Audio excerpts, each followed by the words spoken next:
The entertainment supplied by Milan and Fiorentina matched elsewhere on an amazing afternoon for Italian football. Torino soon in trouble against Sampdoria. The direction of Carini's free kick crucially changed by Annoni.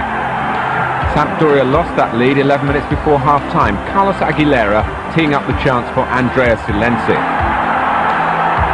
64 minutes gone now, and England's Des Walker indecisive with his header. Aguilera taking advantage of that 2-1 to Torino, who started the day top of the table. But not for the first time. 33-year-old defender Pietro Viercovod popped up with a priceless goal for Sampdoria, this one of his best, with 4 minutes left. Torino 2, Sampdoria 2. Napoli and Juventus had both made progress in Europe in midweek, but a shock in store for the majority of the spectators at the San Paolo Stadium. Andy Möller helping Roberto Baggio to an opening goal. That was followed though by a major blow for Juventus. Julio Cesar tackling Jonas Tern, and the Brazilian stretched it off with a broken leg. Into the second half, Baggio still directing the traffic. Möller following those directions to collect his 4th in 5 games. Juventus hadn't finished. Baggio substituted by now. Gianluca Vialli with a free kick he mightn't have otherwise taken. Napoli usually so strong at home, but beaten already by Inter. They battled hard in the later stages. Daniel Fonseca taking his league tally to 5. And Juventus breathing even more heavily when Fonseca's volley was blocked and Zola fired in the rebound with 3 minutes left. Not quite enough though for Napoli.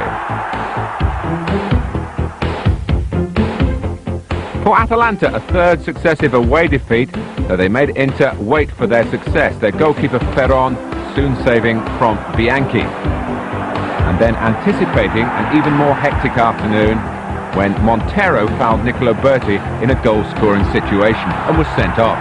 That was 2 minutes before half-time.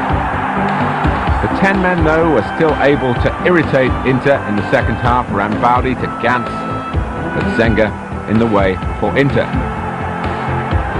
Rambaudi really did have the chance to overturn the odds. Ferron was still doing his stuff at the other end, stopping Stefano Desideri when a goal was beckoning. But it was Desideri who earned Inter a penalty and the second point. The culprit was Magoni, a second-half substitute. The converter from the spot, Ruben Sosa, his first goal in the blue and black stripes. Not the freewheeling football of other games on the day, but results-wise, it's going well for Inter. Lazio lacked Karl-Heinz Riedler against Parma, but again picked Paul Gascoigne and didn't regret it. Gascoigne a central figure straight away, going down under challenge from Tapparel.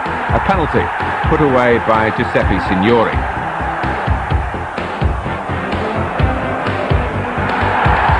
Diego Fuser responded to Gascoigne's example, off on a fabulous run of his own. Parma 2 goals down. Parma perhaps affected adversely by their Cup Winners' Cup tie in Hungary 3 days earlier, where they won through against Wipestoza. They scored here Ozio at the second attempt. But then Tapparel had to dive on a back pass to stop a Matricano own goal. That's a free kick now, of course, and it was set up by Cavero for Signori's second. Fuser then fired in his second from 20 yards. Tapparel surprisingly beaten at the near post, and after 4 successive draws, Lazio's first win was assured. Ozio did grab another for Parma to pull it back to 4-2. Gascoigne did come off to applause and adulation. And there was still time for Lazio to ice their cake with another penalty. Minotti on Signori. Signori slogging in his hat-trick. 7 goals in 5 games for the former Foggia forward, really revelling his new life with Lazio. Caution not thrown to the winds in quite the same way in Cagliari. The Sardinian side seeking their first victory. Roma, another of Italy's successful European sides. Mihailovic with that free kick. But 3 minutes after half-time, a crucial goal for Cagliari from a similar position from Puschedu. And Roma weren't able to respond to that. They were brushed aside here, Puschedu putting this chance to way of Oliveira. Cagliari kept the upper hand. Enzo Francescoli finding the post from an awkward angle. 1 goal enough to give Cagliari plenty to cheer about. A victory of great value to them. Last week the city of Genoa was awash with rainwater. This week the deluge came in the form of goals. Johnny Van Skip with his skill at crossing the ball. Signori steering in the header. Genoa 1, Ancona 0 with 16 minutes played. Ancona had a quick answer to that. Massimo Agostini's shot deviating off the same Signorini, 1-1. The most vulnerable defence in the division was quickly breached again. Another deflection, Soliano diverting Scuravi's attempt on goal. Ancona then in more troubles of their own making. Alessandro Nista, their goalkeeper, taking too many steps. That's an offence not usually penalised in Italy. Scuravi made the most of the situation from the free kick, 3-1 after 34 minutes. It really seemed a question of how many for Genoa at this stage.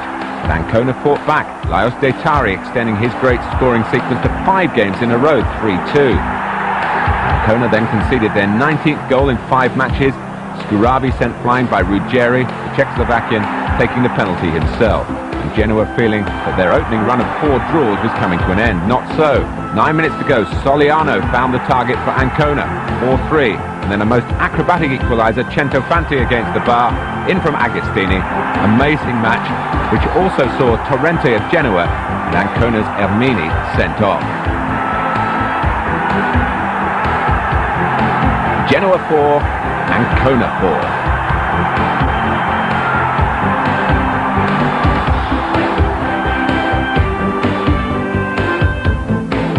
Brescia lost for the first time last week at Parma on the day of Foggia's first win against Udinese.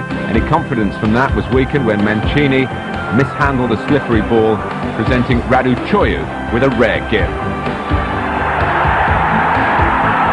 Brescia built on that lead before half-time, Saurini heading in unmarked. Into the second half and the type of goal which has made Georgi Hagi such a spectacular player, the Romanian Maradona. After only 1 goal in 4 previous matches, Brescia hitting the jackpot here.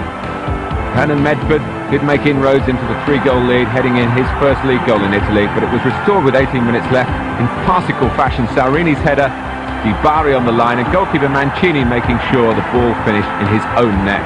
Brescia 4, Foggia 1. The gold glut even spread to Udinese, who've lost their last 3 games. The greater problems between the 2 promoted clubs belong to Pescara, a goal down to the reliable Marco Branca after 8 minutes. Stefano Borgonovo stunned Torino a week earlier, 2 goals then, another here, 1-1 on a pitch which was a nightmare for defenders. But from here on it was all about Argentina's Abel Balbo. His header was the start of a hat-trick. Balbo, who played in the opening game of the 1990 World Cup finals. He began the season with a goal in each of Udinese's opening 3 matches, and this delicate touch brought him his second here with 58 minutes gone. His third came from a penalty. This was the incident.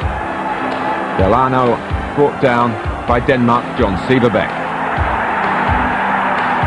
So for Balbo, 6 goals so far this season. He's another striker really on song.